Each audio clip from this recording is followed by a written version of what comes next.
All right. Well, good morning, everyone. Welcome to the School Safety Subcabinet meeting. This is our August meeting. Thank you for joining us today, even though we're virtually or virtual. Our last meeting was held on June 15th. Just as a reminder to everyone, this meeting is being live streamed and recorded.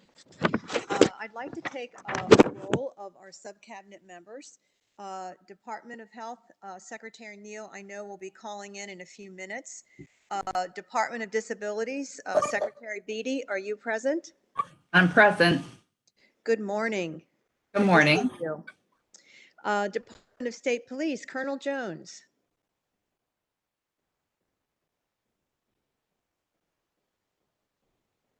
All right. Interagency Commission on Public School Construction, Kim Spivey is sitting in for Director Gurl.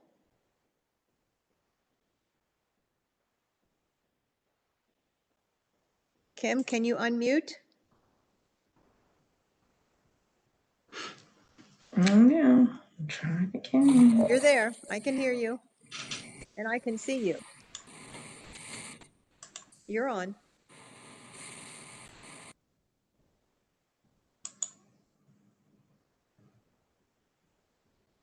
Kim, I can hear you. Can you talk again?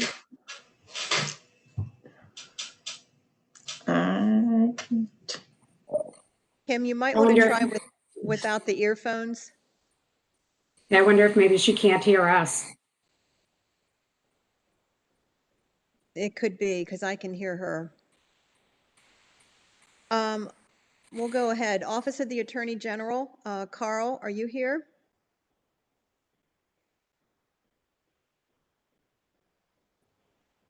I'm here. Oh, it's good to hear your voice. Okay, great. Oh, and now I can see you. Right at the outset of that. Sorry. That's fine. Good to see you as well, sir. Good to see you. All right. Let's go back. Kate, do you know when Secretary Neal was going to be able to call in? They gave us a time frame of about 10 to 15 minutes. Okay. Well, I guess what we could do is go through your updates before we would want to take any votes. And then maybe we can come back to get Kim connected and maybe we can work offline with her. To make sure she's connected before we go ahead. Okay, so Kate, give us some of your updates. I know that you have a few. Thank you. Yes. So I do see Kim back online, so we'll check with her after my updates to make sure she can hear us okay. So we have a lot we're covering today. We have 9 Safe Schools Fund grant applications that we're going to be putting in front of the subcabinet today. We also have several special guests that are with us today. So I'm very pleased to welcome Miss April Lewis from Baltimore County Public Schools, as well as Sergeant Anissa Watkins and officers also from Baltimore County. And then we also have Stephen Price, who's with us from Worcester County Public Schools. So we're very excited to have them with us today as we talk about school resource officers a little later in our meeting. So interestingly enough, like everyone, I think across the nation, we have been working at the center at MCSS to come up with new strategies and new ways to deliver our training and our resources in a virtual environment. So you're going to be hearing about a lot of those as we move forward. But I'm very excited at the work that the team has been doing to continue to meet all of our statutory requirements and continue our goal of providing training and resource to our partners, again, in this sort of virtual new world that we're living in. So one of the biggest things we did over the summer is, as you know, every year we have an annual school safety conference. This year we actually held that conference virtually. So it was an extremely successful event, although it was kind of challenging to transition from this physical conference that we usually do to sort of this virtual world environment, but very successful. We had excellent reviews from the participants. So the first week, which was the first week of July, first Tuesday, we had violence prevention and response in a rapidly changing world. We had over 125 participants in that event. Week 2, we had situational awareness in today's reality, and we had over 200 participants in that event. Week 3, which got some of the highest ratings from evaluations that we had, was suicide prevention and awareness, mental health and wellness, and we had over 250 participants in that event. And then our last week of the conference was pretty interesting and unique for us. We had a panel.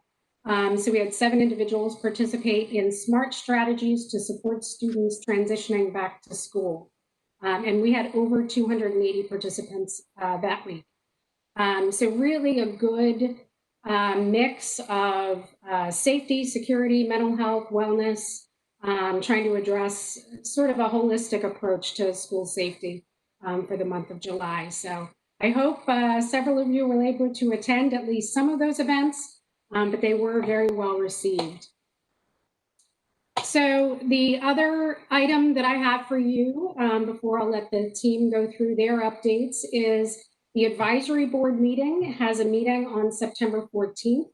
Dr. Orlato, who is the chair of the board, has identified several areas that he would like to have discussions with the advisory board around, one of which includes, I know, of interest to all of us, which is the student arrest data. So we're going to have a big discussion with the group on that, and we're really looking forward to that conversation with the advisory board. In addition, so just some general updates. So this year was the first year that we have all of our data collection mandates in place. So from the Safe to Learn Act of 2018. So all of those data collection points, including emergency plans for public schools, emergency plan summary reports, use of force reports, as well as the SRO adequate coverage data. All of that data is in the process of being collected. So in preparation and when we get ready for our November subcabinet meeting, we'll be able to provide some information on sort of where the numbers fell out in preparation for getting the annual report together. So those are the big updates from my side. And I believe I saw Kim Spivey jump back on, but I'm not sure if her audio is back.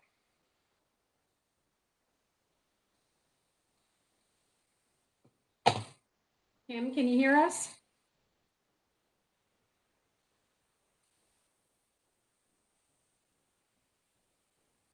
Okay, so Dr. Salmon, if it's okay with you, what I'll do is we'll hold off on the grant discussion and I'll turn it over to Craig Meister, who can brief the subcabinet on the activities of communications and engagement. Sounds very good. Thank you.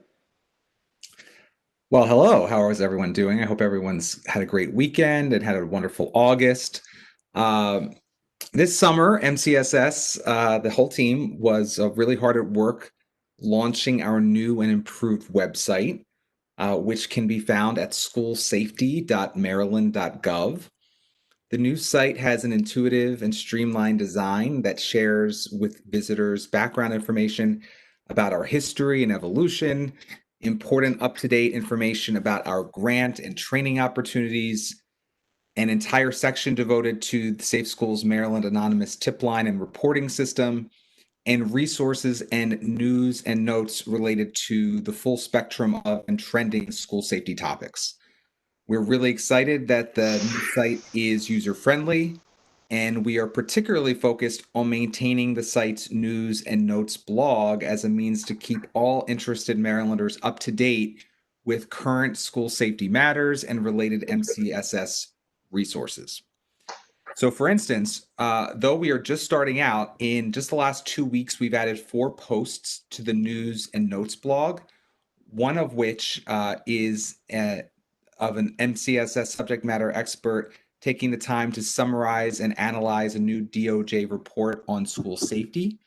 Another one links to a podcast in which another member of the MCSS team, another subject matter expert, was recently featured in a podcast. One gives an inside look into our new Understanding the Role of the SRO course. And then one final post discusses vaping and substance abuse and how members of the community can take advantage of the Safe Schools Maryland Anonymous reporting system if they encounter such behaviors among students or on school premises. So all in all, we really want our new site to be a go-to resource for students and adults across the state. And over the coming months, we will continue to work hard to ensure that it meets this goal. Briefly, I also just want to touch on another really important initiative of MCSS, which is our student focus group, which was created to ensure that high school students have the opportunity to provide feedback and recommendations regarding school safety. Members of the student focus group serve at least one-year term, and to be considered for reappointment, they must attend at least 75% of all mandatory monthly meetings with MCSF staff, as well as demonstrate an appropriate level of engagement. Students in the student focus group address school safety issues by representing the perspectives of students in their region, devising marketing strategies and providing feedback on existing MCSS initiatives, surveying their county's students concerning topics deemed by MCSS to shape future initiatives, disseminating information, meeting information, and awareness amongst peers and adults in their community, and frankly, just being local ambassadors for MCSS initiatives, amongst many other tasks that we've tasked them with and they're excited to take part in. The group's first meeting took place in June, during which students received an overview of MCSS and the role the agency serves within Maryland. In early July, to ensure that we would have a productive year ahead, the group discussed how to take initiative and disseminate information effectively. Also in July, MCSS staff met with and introduced themselves to the group, and Dawn O'Cronin gave an interactive presentation regarding cyberbullying, social media, and hate bias to the student focus group. After the presentation, students provided feedback on how the presentation could be improved and best engage the student population. In August, the group independently created social media posts and infographics to disseminate the content of Ms. O'Gronin's presentation to students. They also surveyed their peers on a number of topics, including countywide recommendations for bullying.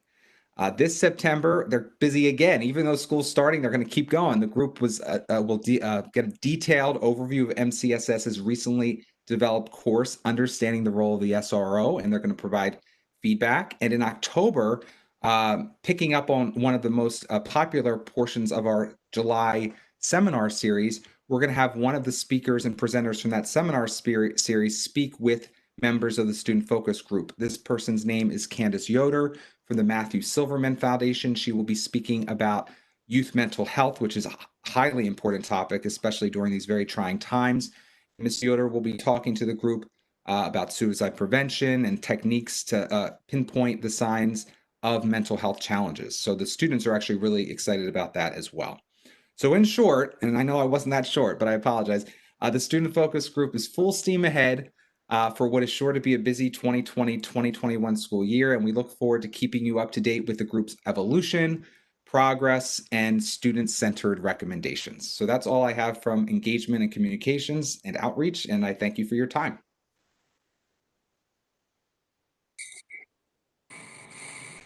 Thank you, Craig. And Dr. Salmon, I believe we may have Secretary Neal on the line.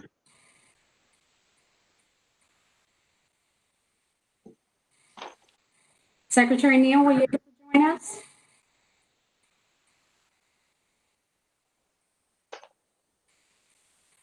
Colonel Jones, were you able to dial in?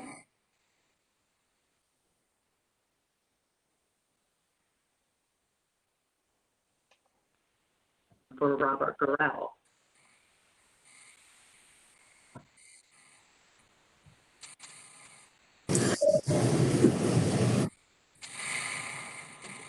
Kim Spivey, were you able to join us? Yes, I was able to dial in. Am I still muted? No, we can hear you, Kim, and we could actually see you and hear you from in the very beginning. Yes, I tested it this morning and it worked, but then I went into a meeting using Google Hangouts and had to switch my speaker, and for some reason I couldn't get it to switch back for this meeting. I apologize. That's okay. So do we have Secretary Neal? Are you on the line?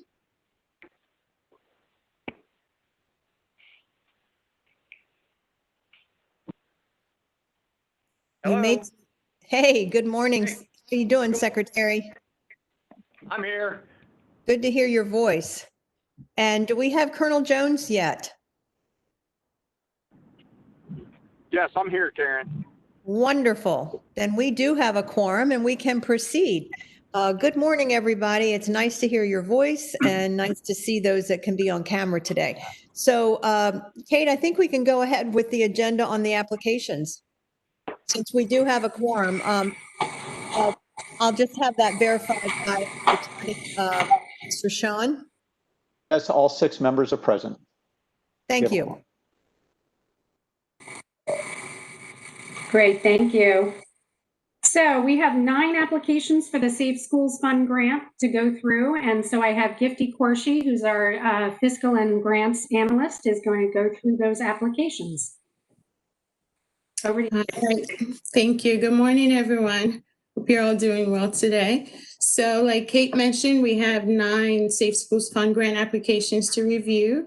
And just as a quick reminder, the maximum allowable amount for all school systems this year is $25,000. And with that said, I will jump in right into the very first grant application from Anne Arundel County Public School System.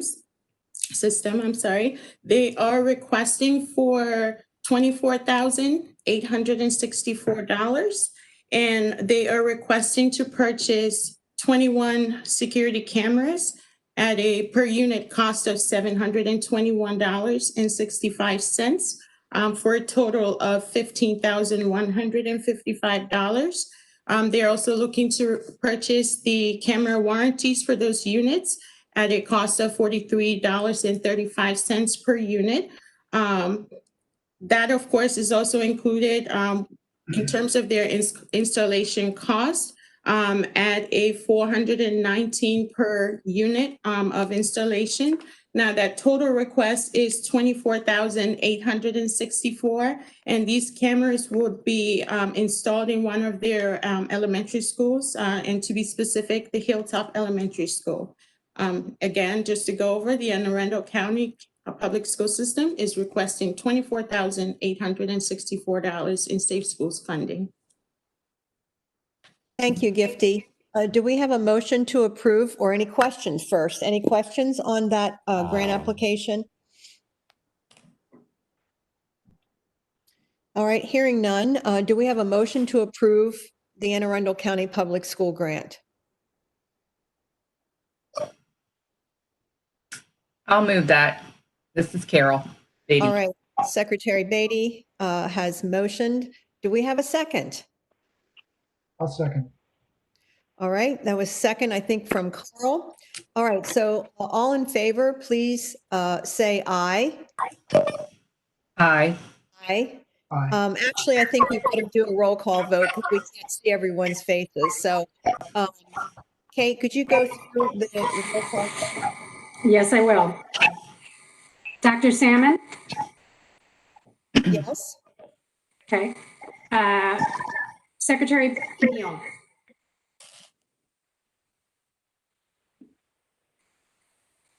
Secretary Neal? Yes. Received. Secretary Beatty? Yes. Colonel Jones?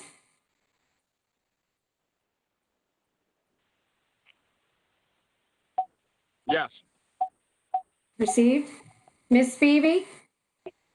Yes. And Mr. Pothier? Yes. The vote was unanimous. Thank you, Mr. Sean. All right, proceed, Gifty. Thank you.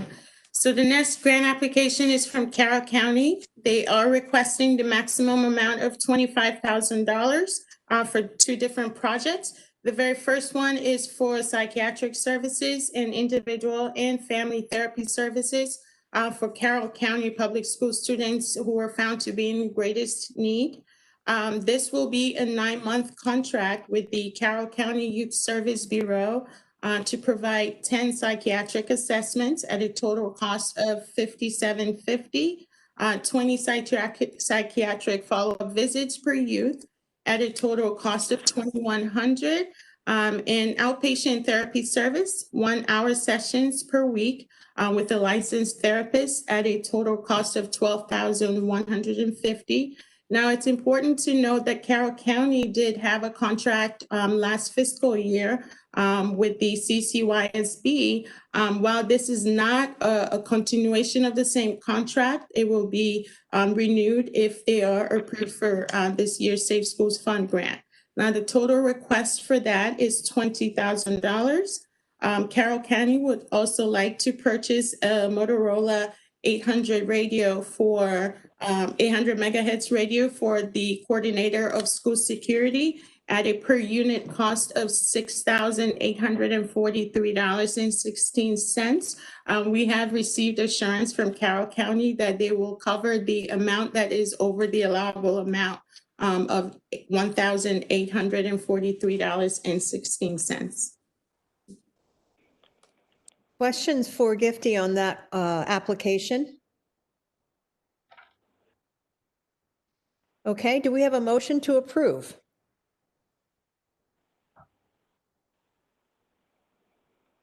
I'll move. Move to Mr. Potier? All right, do we have a second? Second. Second from Colonel Jones? All right, all in favor, please.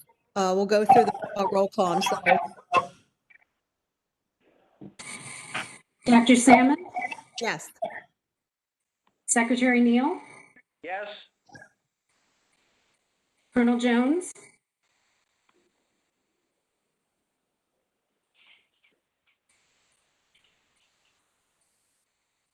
Colonel Jones, he did second. Yes. Received. Secretary Beatty, Yes.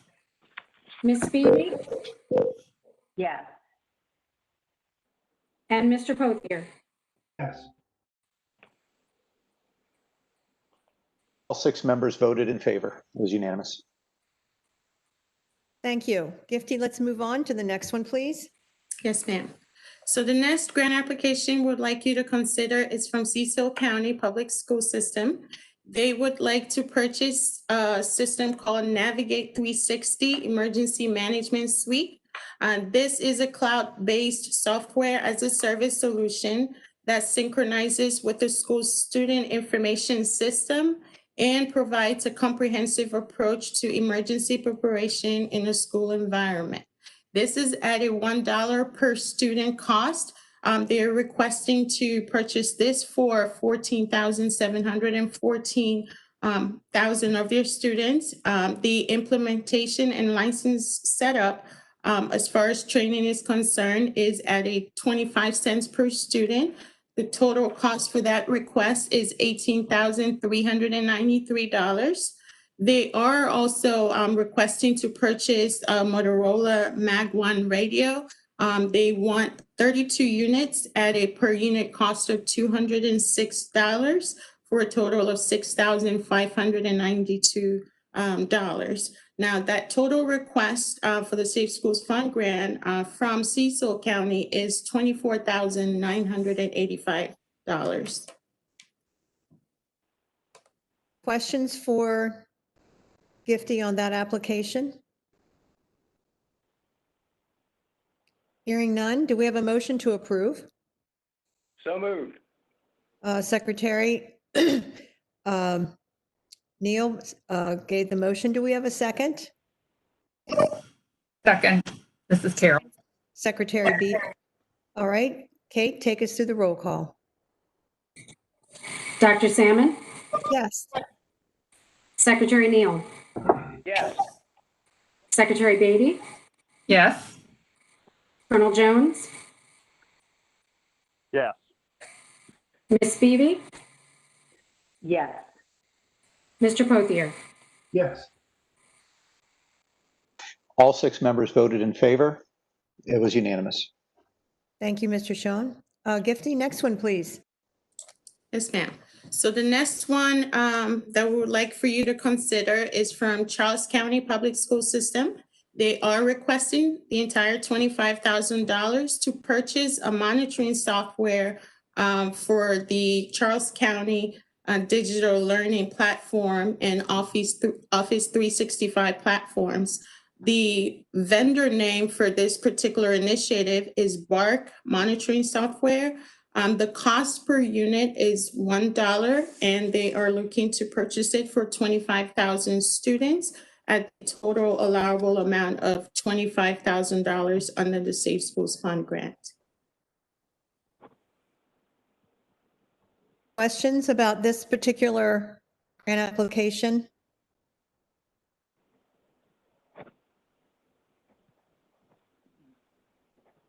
Hearing none, do we have a motion to approve?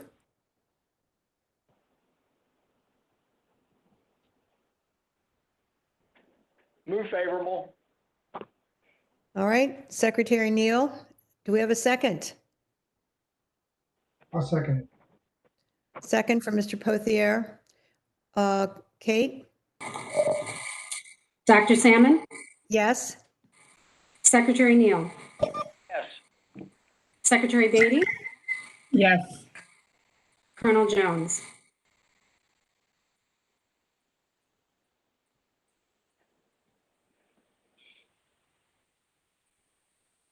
Colonel Jones, Yes. Ms. Spivey, Yes. and Mr. Pothier. Yes. The vote was unanimous. All 6 members voted in favor. All right, so moving on to Dorchester County, I just want to quickly point out that the number of units that they're purchasing for their cameras is 8 units and not 21 units. So my apologies on that. But they are requesting the entire $25,000 in allowable Safe Schools funding to purchase and install multi-view security cameras at their Macy's Lane Middle School portable classrooms.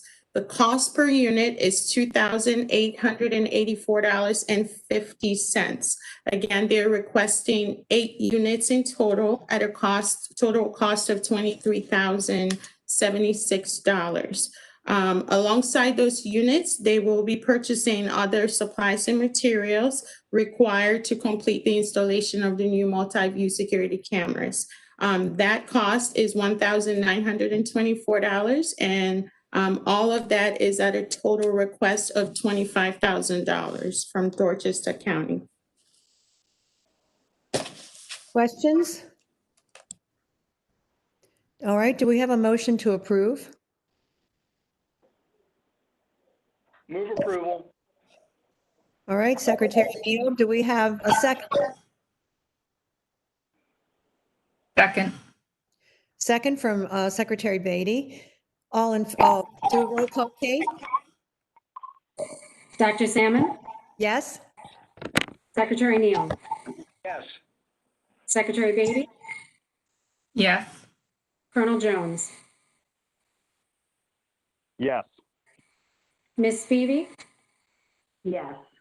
and Mr. Pothier. Yes. It was a unanimous vote. All 6 members voted in favor. Thank you, Mr. Schoen. And the next one, please, Gifty. Yes, ma'am. So moving on to Howard County, I would like to quickly point out that we did send a revised packet this morning. The revision was the second page of your attachment, which is the budget sheet. We erroneously included Somerset County budget sheet instead of Howard County, but the packet that you have now should include the correct budget document included. So Howard County Public School System is requesting the maximum allowable amount of $25,000 to install 3 lobby guard visitor management systems. Now it's important to note that this is part of the equipment that was approved in their fiscal year 2020 Safe Schools Fund grant. So this is an additional unit that they're looking to purchase for their school system. The total amount for that request is $26,940. But again, we have received confirmation from Howard County Public School System that they will cover the additional cost of $1,940. Questions for Gifty on that particular application? Hearing none, do we have a motion to approve? So moved. Moved by Secretary Beatty. Do we have a second? Second. Second, Secretary Neal. Dr. Salmon? Yes. Secretary Neal? Yes. Secretary Beatty? Yes. Colonel Jones?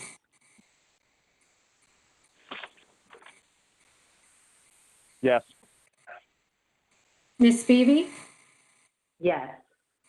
And Mr. Pothier? Yes. All 6 members voted in favor. It was unanimous. Thank you, Mr. Schoen. Gifty? Yes, ma'am. So moving on, we will now have request that you consider the Safe Schools Fund grant application from Somerset County. They are requesting the entire $25,000 for 2 separate projects. The first project is they're looking to install bottle-free water cooler stations to replace the shared drinking water fountains that are currently installed in their school systems. They're requesting to purchase 36 units at $342.39 per unit for a total cost of $12,326.12. Now, the second project that they're looking to take on, is for infectious treatment or sanitization of school buildings following a positive confirmed COVID-19 case.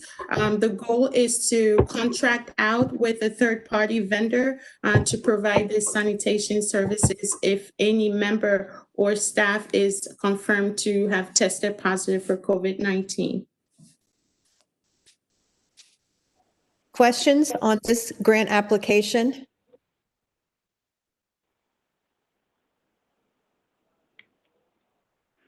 Hearing none, do we have a motion to approve? Move approval. Secretary Neal, do we have a second?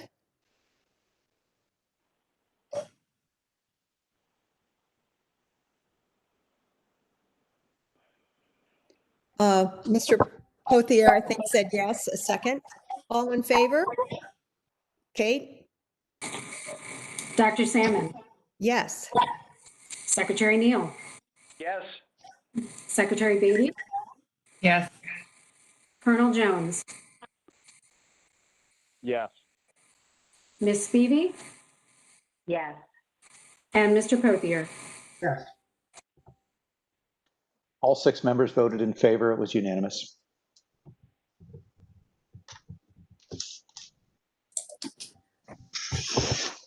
All right. So the next application is from Talbot County Public School System. They are requesting the entire $25,000 to purchase encrypted communication radios. They're requesting 8 units at $3,350 per unit for a total cost of $26,800. We have also received confirmation from them that they will cover the amount that's over the maximum allowable amount. And that difference is $1,800. But again, Talbot County is requesting the maximum amount of $25,000 to purchase encrypted radios. Any questions on that application? Hearing none, do we have a motion to approve? Move approval. Secretary Neal moves approval. Do we have a second? Secretary Beatty makes a second. Kate? Dr. Salmon? Yes. Secretary Neal? Yes. Secretary Beatty? Yes. Colonel Jones? Yes. Ms. Spivey? Yes. And Mr. Pothier? Yes. All members voted in favor. It was unanimous. Thank you very much, and thank you, Gifty, for your presentation on the grant applications. Thank you, ma'am. I believe we have one more from Worcester County to go over. Oh, you're right. I'm sorry. It's Please okay. proceed. And it's the very final request that we have for you today. Again, it's from Worcester County Public School System. They are requesting the maximum amount of $25,000. The very first request is what they call a panorama school climate and safety survey. So this survey is an survey administration tool, which will be used to gather information on student and social emotional health and measures student satisfaction and engagement. The fee for the license is $11,900. Worcester County is also requesting to use the funding for 2 Train the Trainer programs. The very first one is for Signs of Suicide program. They are looking to have 5 staff members that would receive this training, 1 middle and 1 high school counselor, 1 middle and one high school health teacher, and 1 social worker. This Train the Trainer program is to make all middle school and high school students and teachers aware of the signs of suicide and steps to take when they see them. Now, there are also curriculum license fees and materials that are required for this program. The Worcester County Public School System is also looking to have a youth mental health first aid program for teachers and middle school students, teaching them on how to identify, understand, and respond to signs of mental illness and substance abuse disorders. The program with the supporting materials to administer it is $6,900. All of that adds up to the maximum request of $25,000 from Worcester County Public School.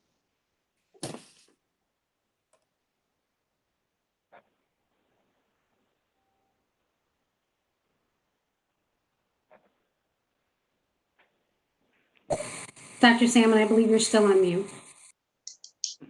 Sorry, do we have a motion to approve? Move approval. All right, Secretary Neal, any second?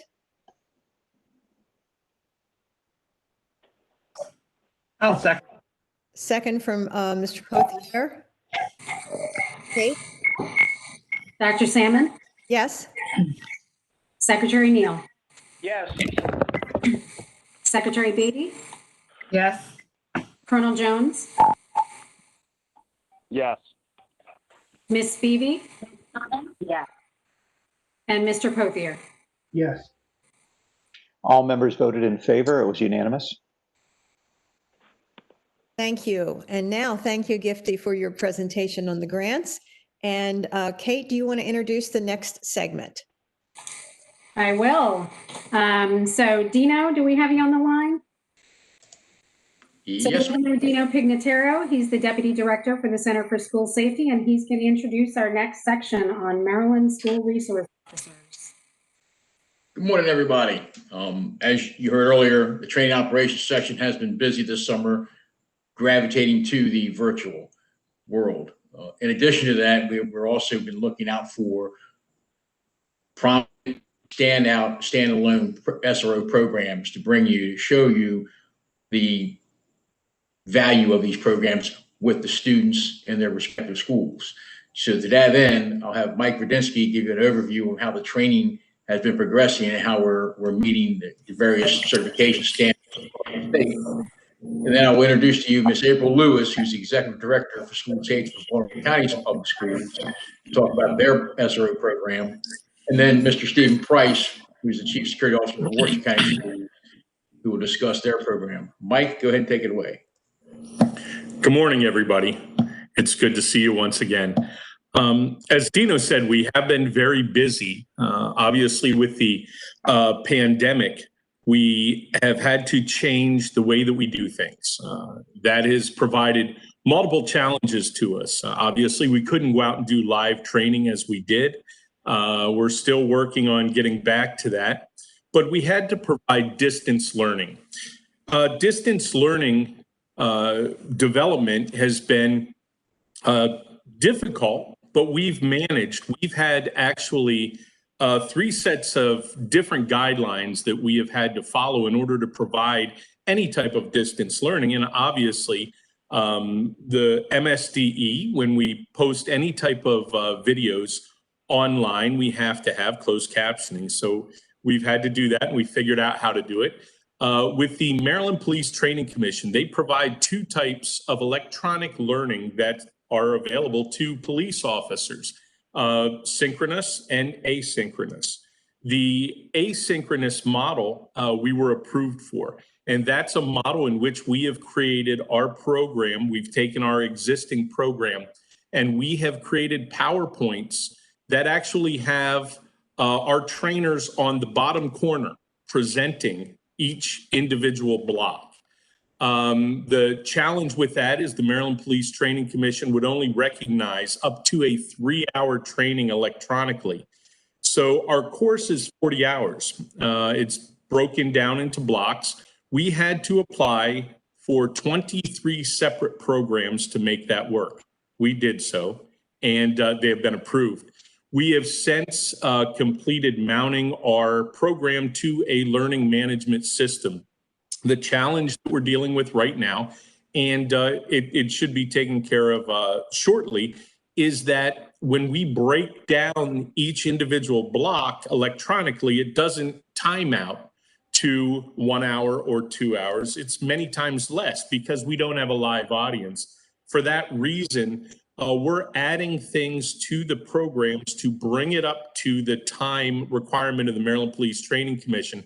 Things such as peer mediation training for the SROs that they can do online, further restorative practice training that they can do, things that will familiarize them with the legislative mandates that are required by this training to a deeper level than they were even getting from the live training.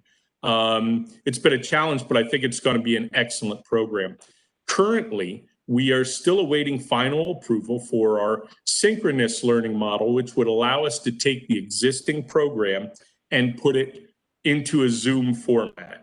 The Training Commission is evolving with their electronic training. This has put them in a position where they also have had to move forward. And because of that, they're constantly changing policies and are making it a little easier for us to deal with distance learning issues and initiatives.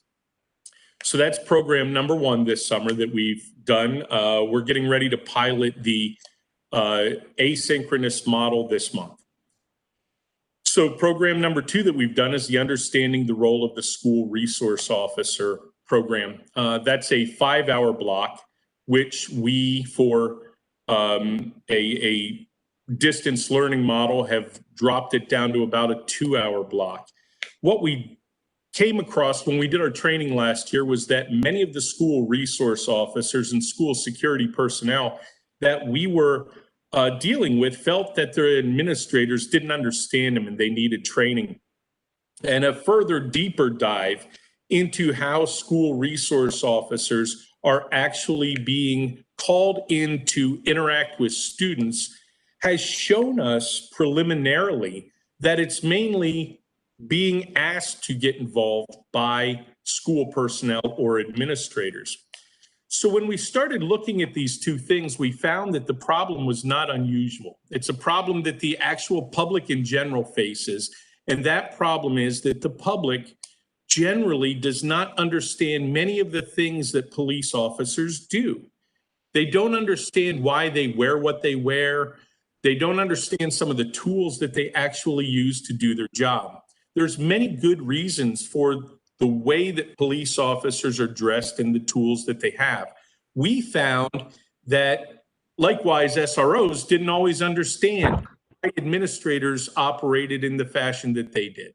So in this course, we developed a training that is focused on spatial empathy, on understanding each other's role and being in each other's presence. In doing so, we talk about things like load-bearing vests on police officers and why they're there. It's actually because of workers' comp issues and back problems that police officers have had for years. We talked about the militaristic equipment that they have and how 9/11 and the development of Homeland Security caused that because our troops were going across the seas. We've presented this program on August 11th to 265 people here in the state of Maryland, and we got rave reviews from the program. The program since has actually gotten some national attention. We have some places trying to figure out how to do this. And we know that administrators and police relationships has had to have some fostering throughout the years. We also are looking at, as Craig indicated earlier, student focus groups to present this to. One of the other techniques we use in this course is the, if you've ever familiar with Malcolm Gladwell and Blink, we use a Blink response and how people have an immediate response and possibly an immediate bias to what they see. We do that with the pre-test. We send nothing but pictures out to the trainees, and then the last block of the training uses the same pictures and their actual responses to what they saw to help better explain all of those idiosyncrasies that I was talking about earlier. So we're very excited. This program seems to be going very well. And we're looking forward to present it to the students and more administrators and turn it for SROs to better understand administrators in the future. Thank you, Mike. Does anybody have any questions of Mike? All right, at this time, I would like to introduce Ms. April Lewis, Executive Director for School Safety for Baltimore County Public Schools. April. Good morning, everyone, and I'm going to bring up my PowerPoint.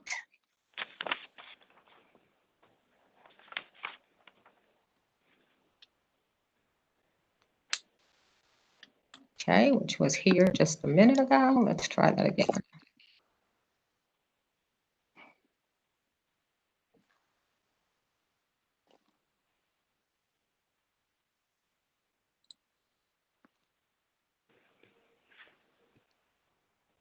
Okay, is it up for you?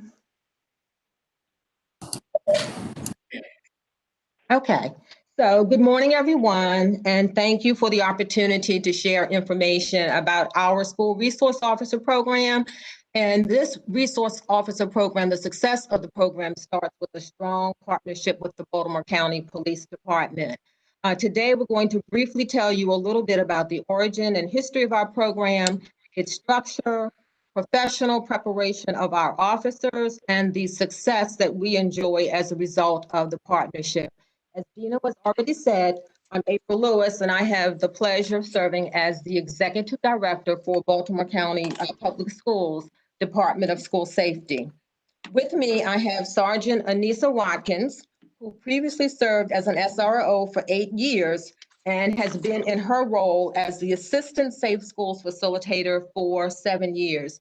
Sergeant Watkins has to join us by phone. She wasn't able to connect and be heard. And so, Sergeant Watkins, can you just say a few words about why you became an SRO? Good afternoon. Can everyone hear me? Yes, we can hear you. Okay, great. So when I became an SRO, basically, I just wanted to help to serve students and serve the community. I was very interested in students developing into young adults and being able to progress and also being able to be good citizens. And part of it too was to bridge that gap between youth and law enforcement. I really wanted to show students what the police were about. I wanted to be able to make that connection with students, and I wanted to be able to help them to achieve whatever goals that they had and to make sure that they saw the human side of police. So with that being said, I also managed a few groups of students and different activities while I was there, which was also very rewarding.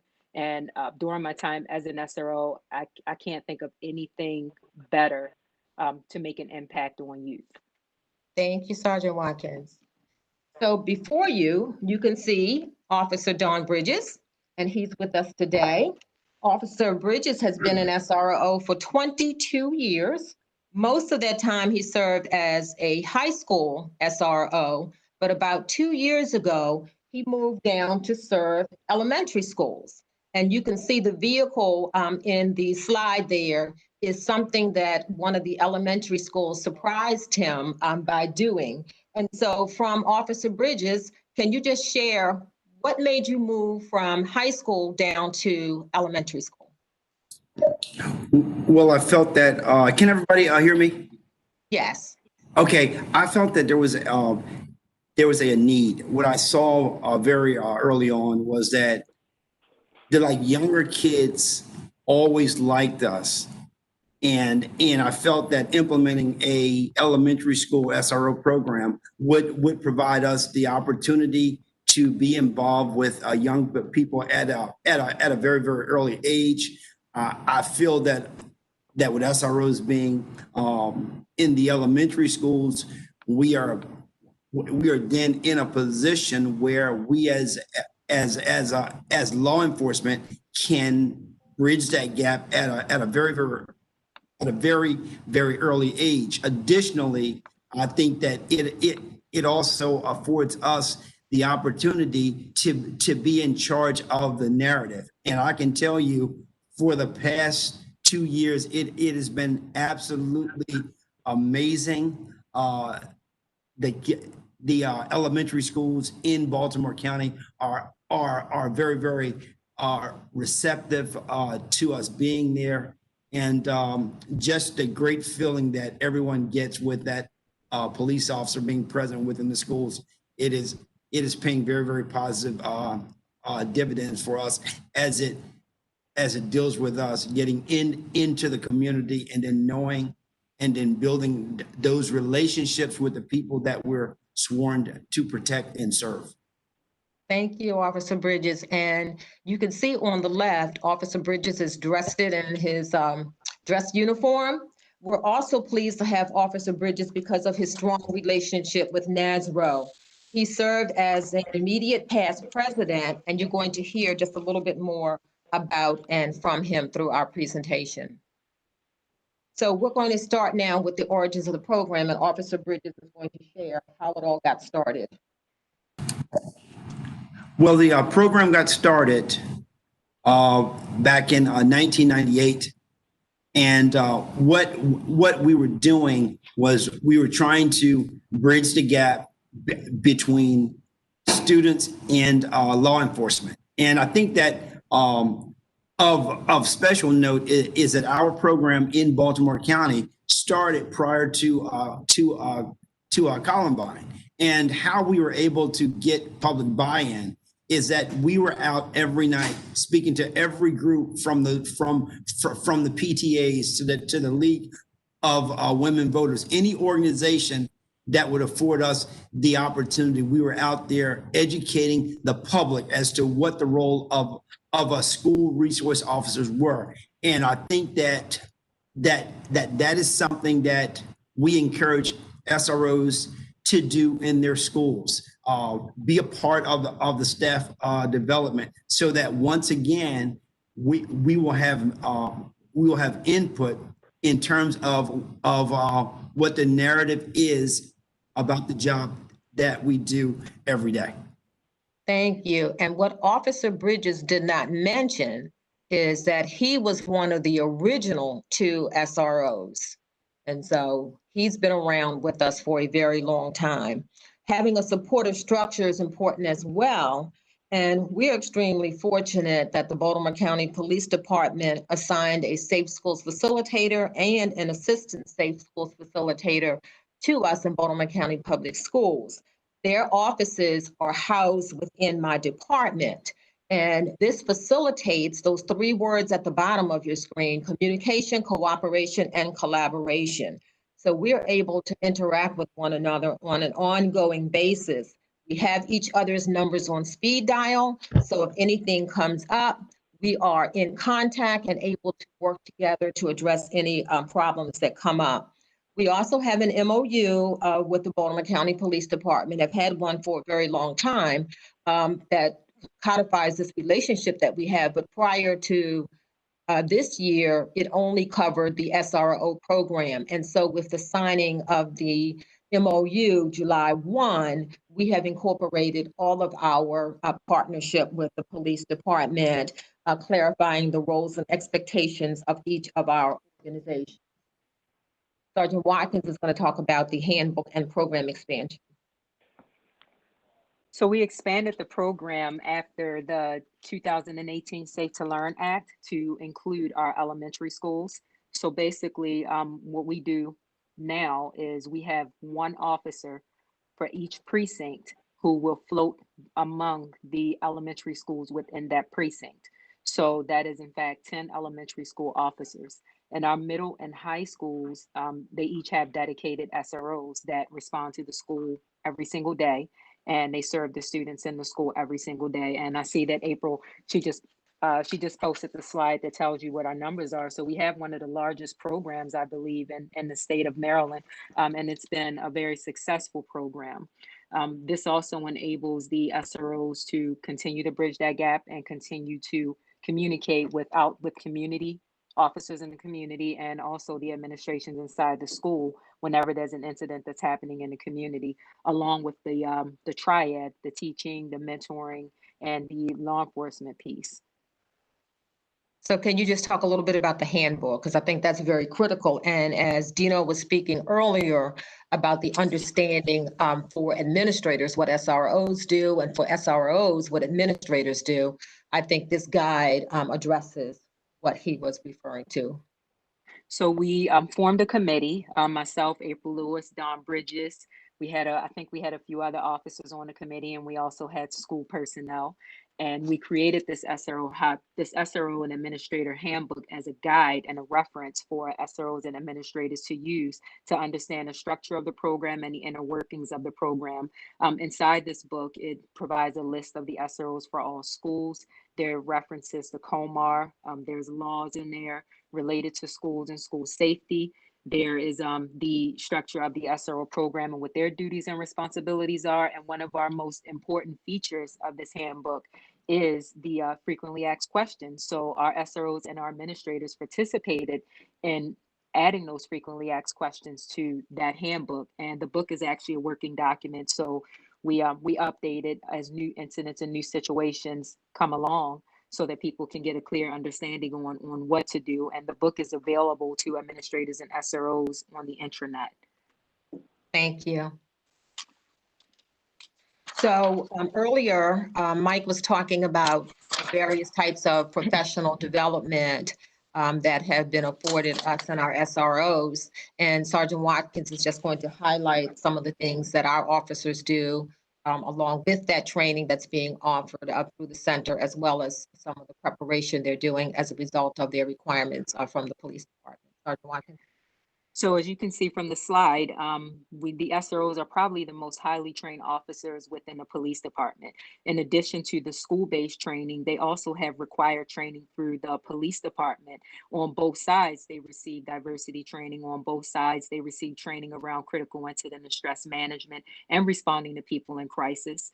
De-escalation on both sides, the police side and the school side, responding to people with disabilities on both sides as well. And I know Officer Bridges is going to talk a little bit more about the NASRO basic training requirement piece.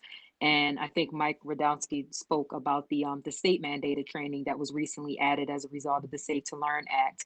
But as you can see, the SROs there, and this is ongoing training, so it's not training that is once and done. In order to be a successful officer in any field or in any unit, there has to be an ongoing training, especially with the SROs when it comes to student development.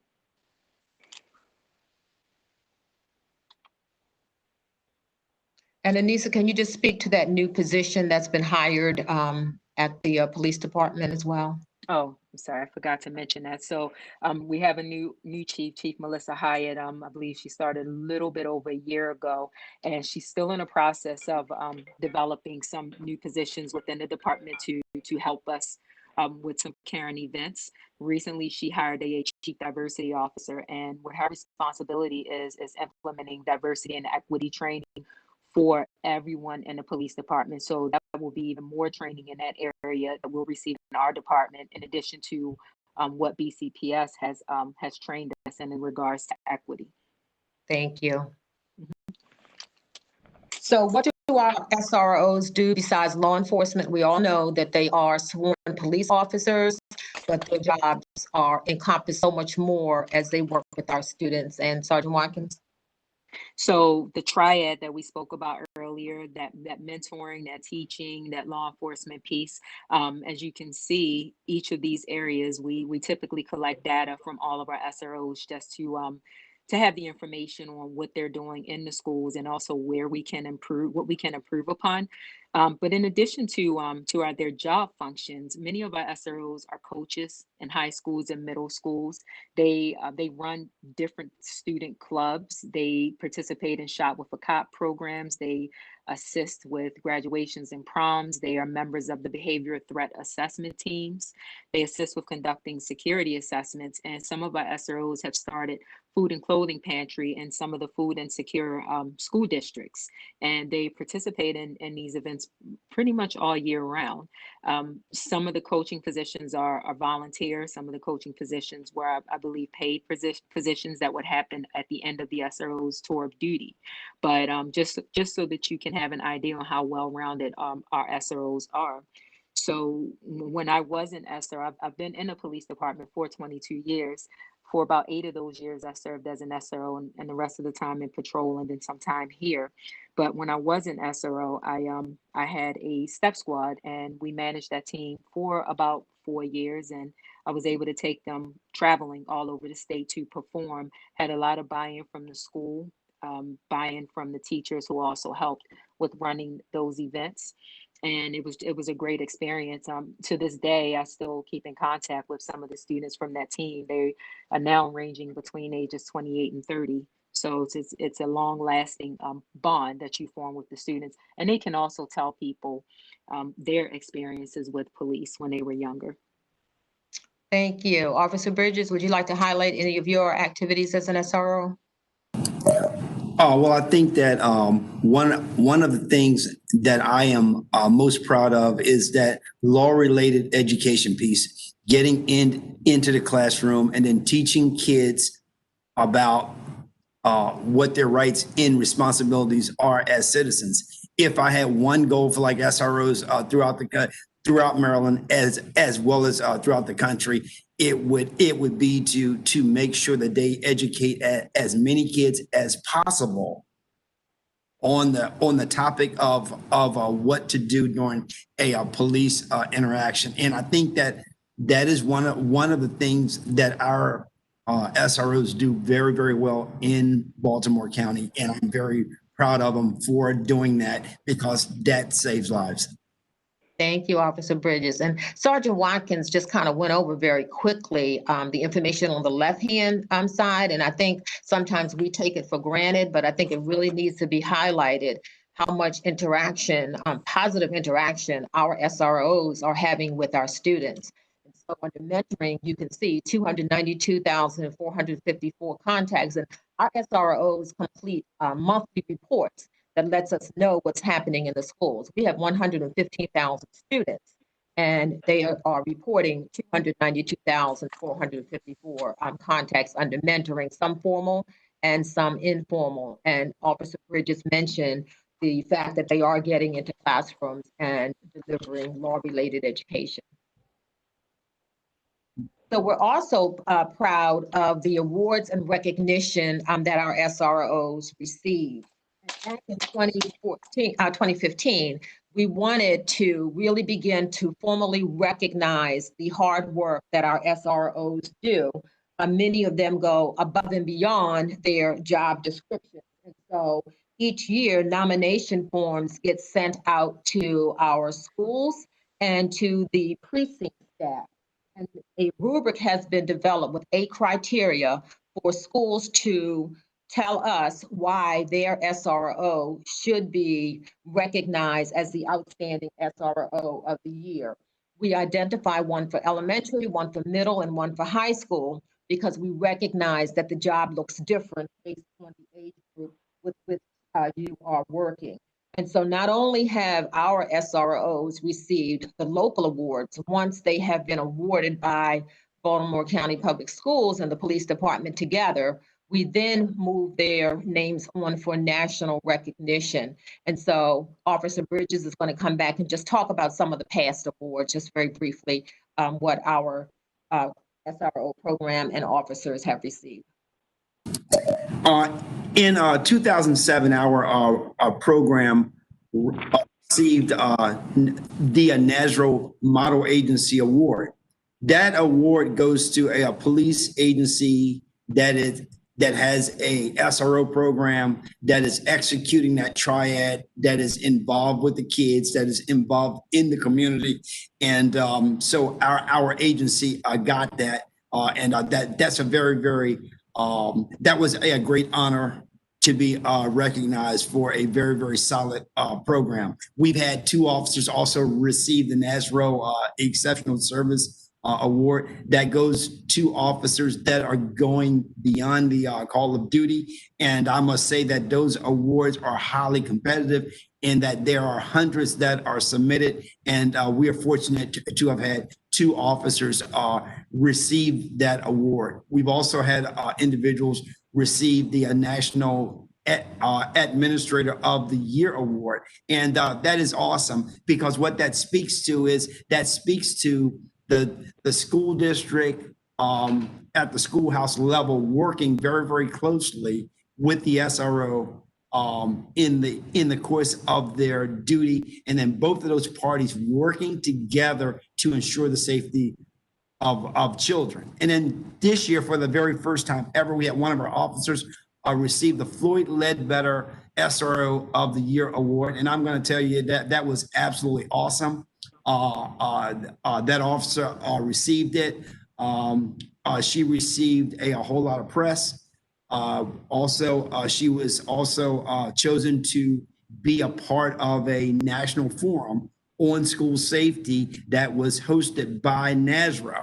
And what was really nice was that NASRO flew that officer Moore, and one of her students to a location so that they could present to the entire nation as to what that positive relationship looks like between an SRO and a student. And it was quite the honor for both the student and for Officer Moore.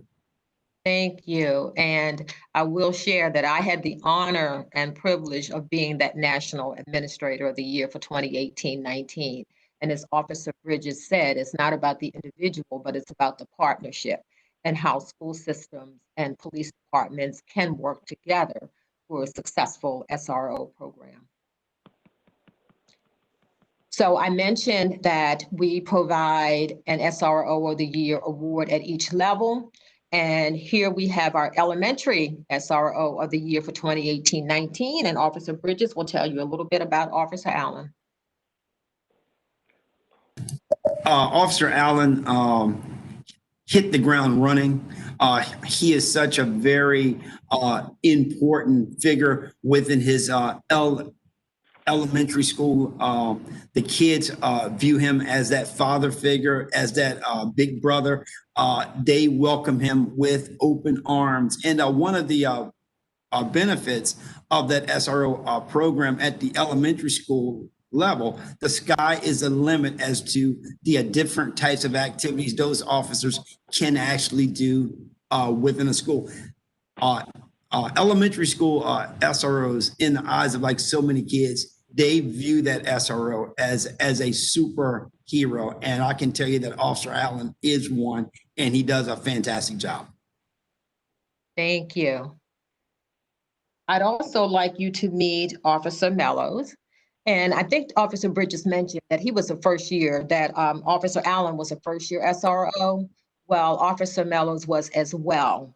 And he works with middle schoolers, which some of you, if you've worked with middle schoolers, know it can be a bit of a challenge with raging hormones and everything that's going on with middle school kids in between elementary and high school.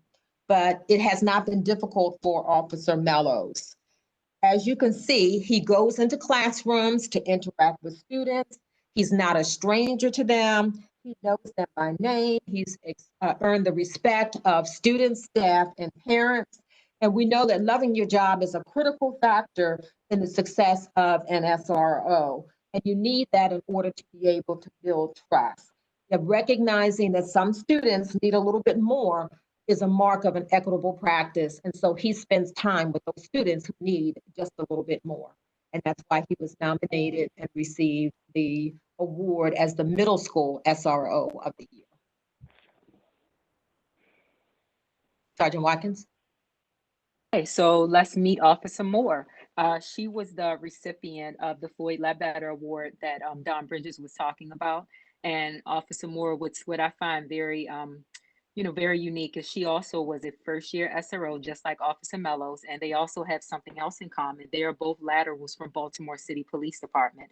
So they were coming from an environment that was very could be very tumultuous for some of the youth there, and they worked with the youth there while they were there, and they've also worked several other units. So they brought a different type of a different level of experience to Baltimore County, and were able to use that experience to continue to bridge this gap with youth and law enforcement. So I walked around the school with Officer Mellos on numerous occasions, and the staff and the students love him being there. I've walked around with Officer Moore on numerous occasions, and the same reception. She runs the group called the It Girls, and it's a very successful program. And the students, she's very well received there amongst the students and the staff, and the program is running well. It's excellent, and she's always able to get new students to join. And again, it shows that she is a positive role model for youth in her school. It shows every single day. All three of the SROs of the year were first year SROs, and just when the students see their smile when they walk into the building, it lights up the entire building. It's a day does not go by where these officers do not show how much they in fact love what they're doing. Thank you, Sergeant Watkins. And so today you've met two people who are key to the success of our SRO program. We have our original SRO, Officer Bridges, and we have our Assistant Safe Schools Facilitator, Sergeant Watkins, who was already an SRO. But I will have to say our story doesn't end here. There are many other deserving SROs who we could have asked to join us or featured in a PowerPoint presentation, but you would not have time for all of them. We are thankful that you did allow us this opportunity to share how our program works. And so I don't know if you want to do questions at this time, or if you will come back to them at the end. I know there's another presentation, but if you want to ask questions now, we're available. Are there questions for April or any of the presenters in her presentation?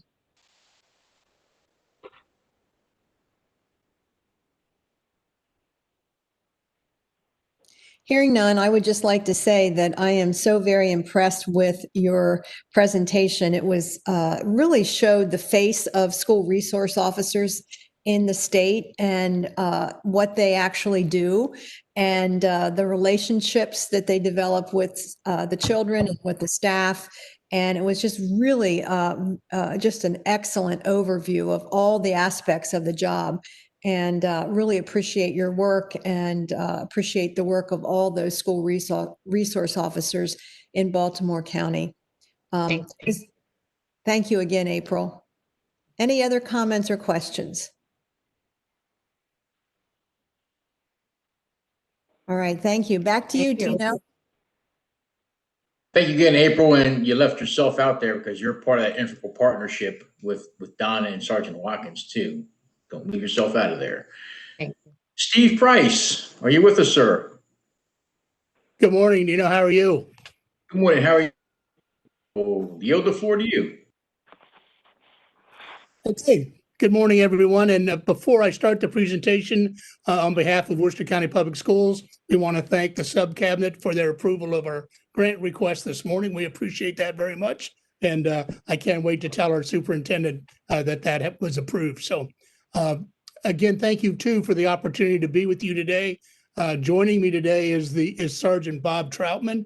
He is the commander of our school deputy division here at Worcester County Public Schools. So I wanted to kind of give you an overview of how we got from where we were to where we are today. Most of you may think of Worcester County as Ocean City, Maryland, and all the hubbub that occurs down there. I can assure you we are a very rural county, and it takes a partnership with all of our law enforcement personnel in this county to make this work. Immediately following the events of Sandy Hook, then Sheriff Reggie Mason spoke with our superintendent and immediately placed school deputies in our schools. We are very fortunate that since January of 2013, we have had a school deputy in every school in Worcester County. All 14 schools have a deputy. We've had one in our schools since that day and have continued forward. Our county commissioners were requested by the sheriff's office with the support of the Board of Education to fund that division. They have done so without question. The funding comes as part of the sheriff's department budget, does not come from any part of the Worcester County public school budget. I heard Craig a little while ago talk about student focus groups, and we're going to talk a little bit this morning, I hope, about communication and building relationships. And we do meet with our student focus groups, and I try to meet with members of the senior class every spring. Wasn't able to do it obviously this spring, but to ask them what their feelings are about having police officers in the school and how we can do better, how those relationships can be improved. And I will very hesitantly tell you that, as I said to you, Worcester County is a rural school. I went 2 years ago to Stephen Decatur High School, our largest high school, talked to about 25 of the graduating seniors, and I said that Worcester County, prior to Sandy Hook and prior to having our school deputies, was very much like Mayberry. I will tell you that the silence was deafening. Not one of those 25 students knew anything about Mayberry. So I've been told by our public information officer never to say that again to kids. Don't mention Mayberry. So, but once that happened, and we were very concerned about putting armed police officers in our schools. Lieutenant Andy McGee of the Sheriff's Department joined me, very much like Baltimore County said. We went to every PTA meeting. We went to every faculty meeting. We went to SIAC meetings. We went to the Lions Club. We went to the Rotary Club, explaining the position of school deputies in Worcester County Public Schools. Fortunately, it has been a program that has been well receptive in our communities and supported by our parents and by our staff. Our superintendent, Mr. Taylor, has been very much a strong advocate and continues to be a strong advocate for the school deputies in our schools. A matter of fact, when he became superintendent, one of the platforms of his entry plan was school safety. And we realize how important it is that we build relationships and communicate. We are fortunate to have an annual safety conference in August of each year. We invite all of our school administrators for a safety conference.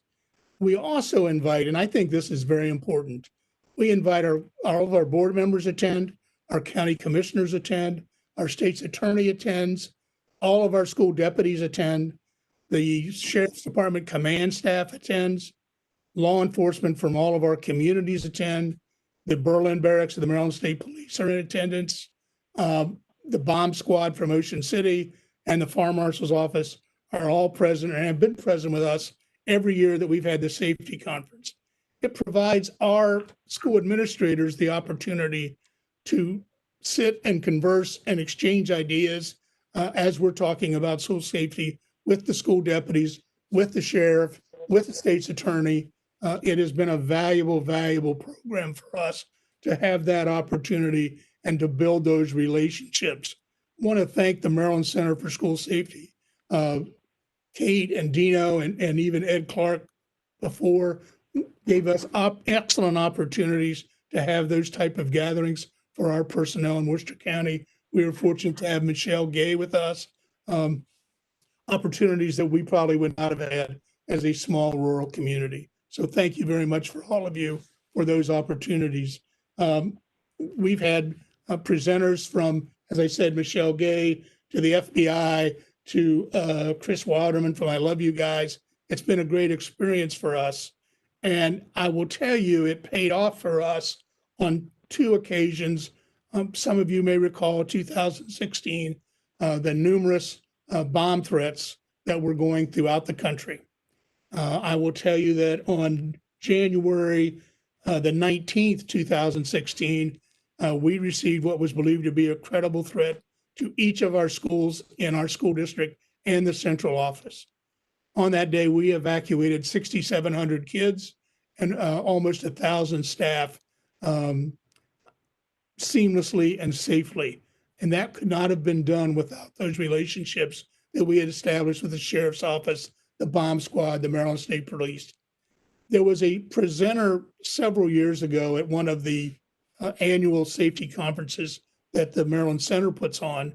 And I apologize, I can't remember his name, but he said, if you're having a crisis at your school and you're handing out your business cards to law enforcement and to the fire chief and to the bomb squad and the EMS personnel, you've failed. It's too late to do that then. Those individuals need to know you right now, and they need to know your personality. They need to know how you think. You need to know how they think. Incident command is very important. We stress that training to our school administrators. It is a process that, again, without this collaboration that we've been able to form in Worcester County, we would not be as successful in the program as we've had.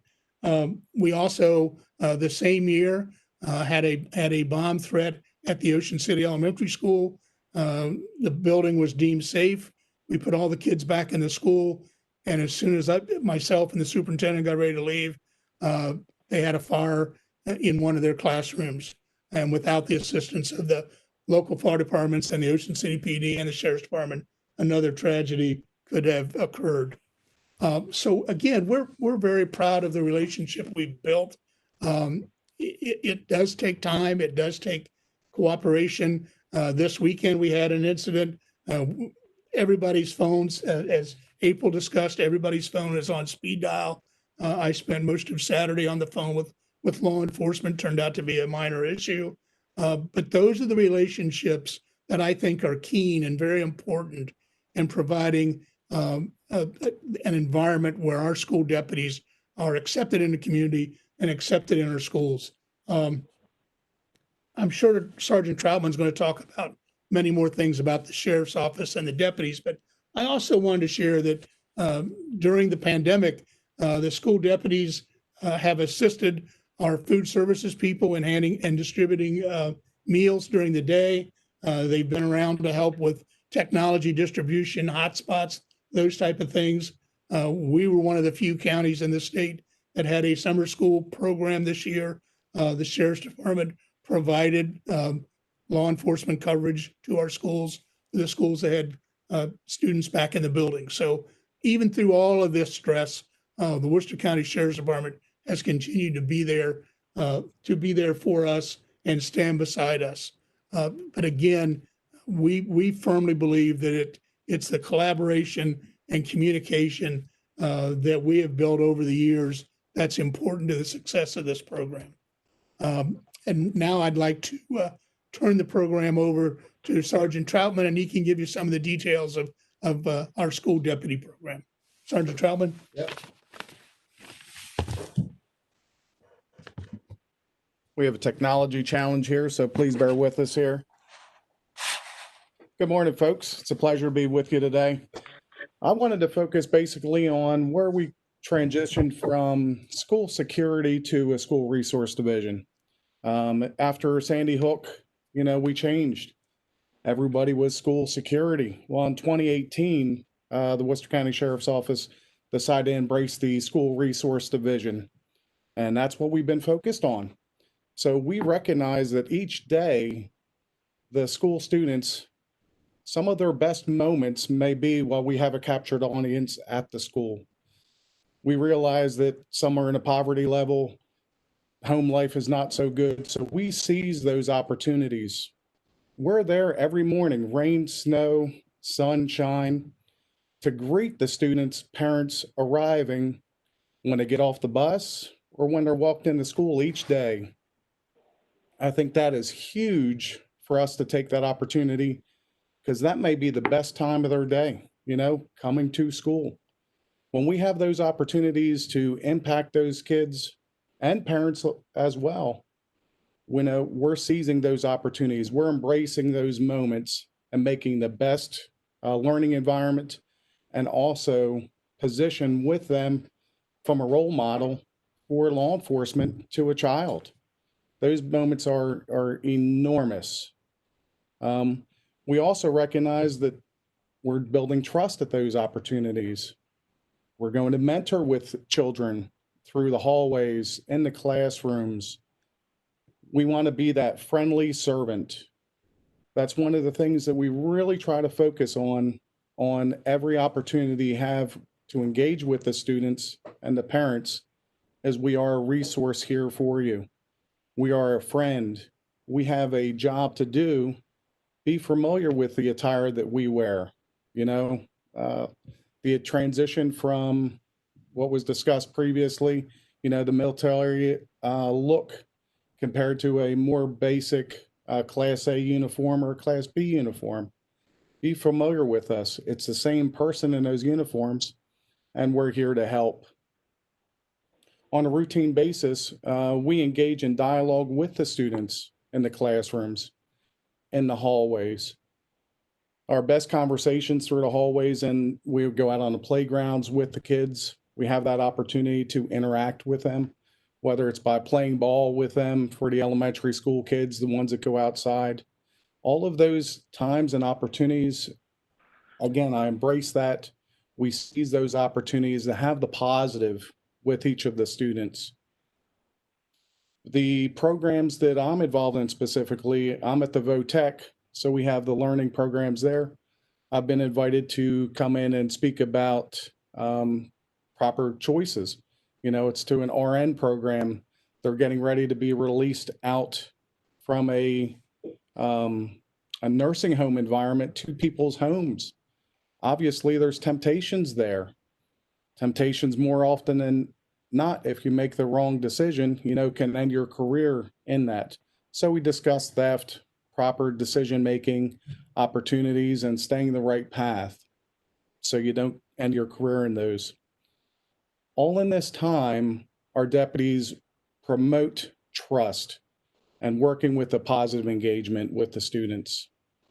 When discipline is involved for the administration, it is the administration's piece. We don't get involved in that. Now, when it comes to the part of criminality, at that point there, yes, there is a decision to be made. What we want to do is evaluate what truly took place. If the best path is to maintain it within the administration for discipline, that's what we elect to do. We want to get the resources to the student, to the child that needs it, instead of bringing them to the criminal justice system. There are times that's more appropriate because of resources available through court orders that it diverts to a criminal matter. And those are weighed on a case-by-case basis. And I'm proud to say that a great deal, the vast majority, are all handled by administration. The partnership that we have, the working relationships that we have with the administrations are priceless. Each of the opportunities that we have, we continue to build on those, and programs continue to develop each year. This afternoon, we have a project that we're getting ready to launch on the south end of our county. Is a sexting, texting, human trafficking program that we're going to pilot. And it's all because of collaborative effort between law enforcement, the administration of the schools, and the community. That's where we embrace, and I use the word embrace a lot, because that's truly what we're doing. We're working together and forming these partnerships. In the middle schools and high schools, we're often mentoring or discussing a career path for the kids. Whether it's law enforcement, we have a couple people in my division. One was a nurse, one was a teacher. So they can also discuss those career paths with them and engage with those for making these positive decisions moving forward. Regarding training incidents and preparedness, I think that's very, very good for us to key in on. because that piece of it here, if you don't have those pieces in place, once an incident happens, it's not going to flow as smoothly as it could. So you can't be behind the ball. You always have to be in front of it. Each of our deputies that are assigned to a school actually are the assigned school deputy. We don't rotate through. So we're developing those relationships daily. They're ones that are intimately familiar with the buildings, the staff, the students, because of that rapport they've had. We've also last year, before the COVID hit, we pushed out the second shift. So the school deputy assigned to those schools is the school deputy or the deputy providing law enforcement coverage to the ball games afterwards, the concerts afterwards. So it puts that face back in the community for after school events. They know the individuals, they know anyone that's a potential issue, and they can focus on them. But again, it's just that collaborative effort that we continue to have that works for us. Realizing the impact and the focus to minimize the trauma. That's what we're trying to do. We're trying to make sure that the students understand it's Sergeant Troutman. I know him from the VOTEC or from being at the high school football games. Reach out to me, can come up to me, speak to me. There's been many times where the students have pulled me aside and offered me information that's been beneficial to us, either in investigations or preventative. So those are the things that we're doing here in Worcester County. It's an honor to be a part of this team for the sheriff's office and working with each of our deputies. As Steve mentioned, we have 14 schools, 13 campuses. Each of the campuses have a dedicated deputy assigned to them. We have a successful DARE program as well, and I have 2 corporals that work with me in the division. I appreciate everybody's opportunity to present a few minutes of what Worcester County is doing here, and thank you so much. I'm going to return this to Mr. Price. Thank you, Sergeant. One last thing before you can open up for questions, I guess. I know that there's been some conversations across our country about the value of school deputies and school resource officers. I wanted to let you know that the discussions I've had with our superintendent and that our superintendent and I have had with our county commissioners and our Board of Education, we fully support school deputies in our schools. We're going to continue to support that program, and we feel very fortunate to have the relationship we have and hope for that to continue for years to come. So, and as Sergeant Troutman said, I want to thank all of you for the opportunity to address the group today. Thank you very much.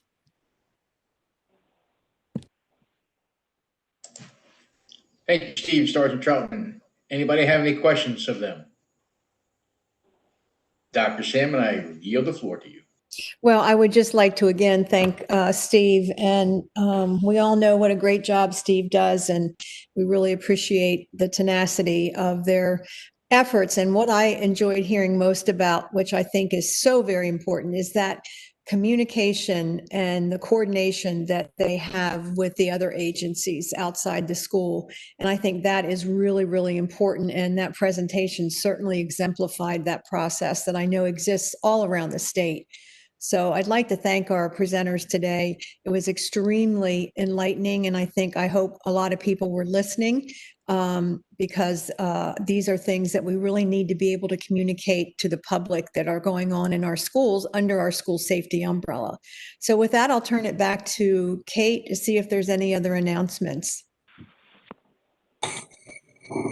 No other announcements at this time. Okay, with that, our next meeting will be held virtually on November the 9th at 10 o'clock. And so stay tuned for the agenda and details about that. And if there are no other issues, I will entertain a motion to adjourn. I move to adjourn. All right, Mr. Pothier has moved. Do we have a second? Second.